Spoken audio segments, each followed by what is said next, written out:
తిరుమలలో భక్తుల రద్దీ సాధారణంగా ఉంది. భోగి, సంక్రాంతి, కనుమ పండుగలకు అందరూ సొంతూళ్లకు చేరుకోవడంతో శ్రీవారి దర్శనానికి భక్తుల తాకిడి స్వల్పంగా తగ్గింది. ఉచిత దర్శనం కోసం 4 కంపార్ట్మెంట్లో భక్తులు వేచి ఉన్నారు.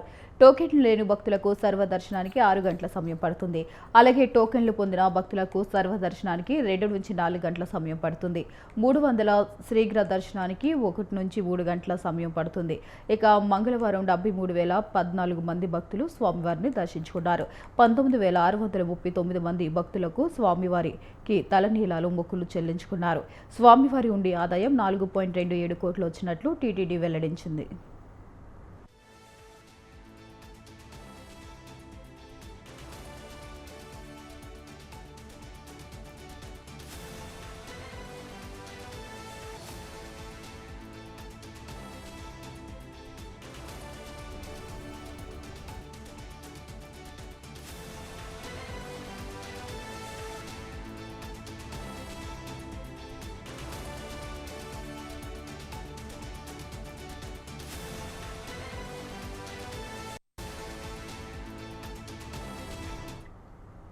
తిరుమలలో భక్తుల రద్దీ సాధారణంగా ఉంది. భోగి, సంక్రాంతి, కనుమ పండుగలకు అందరూ సొంతూళ్లకు చేరుకోవడంతో శ్రీవారి దర్శనానికి భక్తుల తాకిడి స్వల్పంగా తగ్గింది.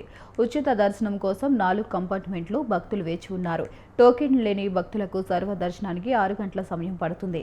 అలాగే టోకెన్లు పొందిన భక్తులకు సర్వదర్శనానికి 2 నుంచి 4 గంటల సమయం పడుతుంది.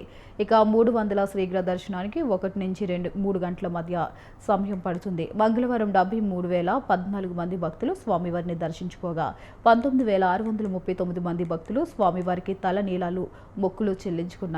స్వామివారి హుండీ ఆదాయం 4.27 కోట్లు వచ్చినట్లు టీటీడీ వెల్లడించింది.